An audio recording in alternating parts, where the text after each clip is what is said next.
A section of legislators from the Kenyan opposition have planned to disrupt the last State of the Nation address by President Uhuru Kenyatta tomorrow afternoon if he will not first apologize to Kenyans for his recent utterances against elected leaders. However, others have vowed to boycott the sitting at Parliament on grounds that the president will use the opportunity to campaign for his re-election, given that it is only less than 5 months to the August 8th elections.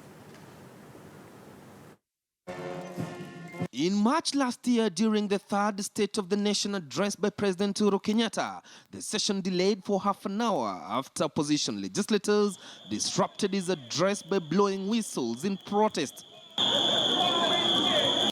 And after they persisted, Speaker Justin Muturi exercised his powers and ordered 7 ODM legislators out of the chambers, with Ugunja MP Opio Wandai being suspended for the remainder of the session.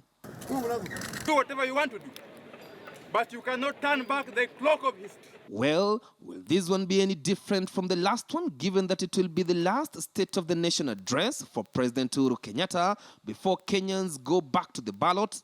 It is inconceivable that we would sit in Parliament and listen to a president campaigning for his party under the guise of a State of the Nation address.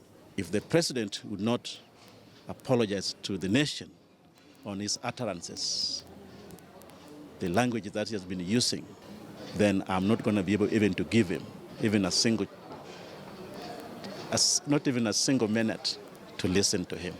However, their colleagues in the ruling Jubilee Party have warned them against any attempts to heckle or disrupt the address by the president. Every time we are told by the president, leave them alone, they tolerate.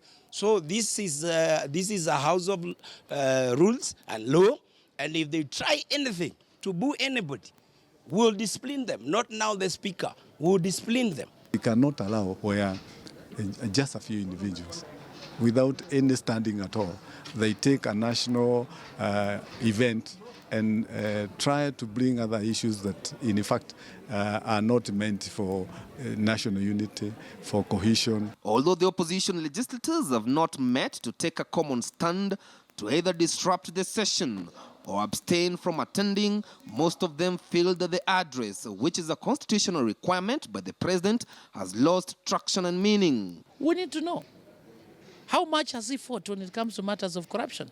We've had scandals of NYS, we've had scandals of Eurobond, and last time the president was here, he was given a standing ovation when he produced a list from the Ethics and Anti-Corruption of those people who are CSS to step aside, only to be told it was a PR exercise. The president needs to be held to account. He needs to be answerable to the misdeeds that have been perpetuated by his administration, okay, insofar as creating disharmony in the country.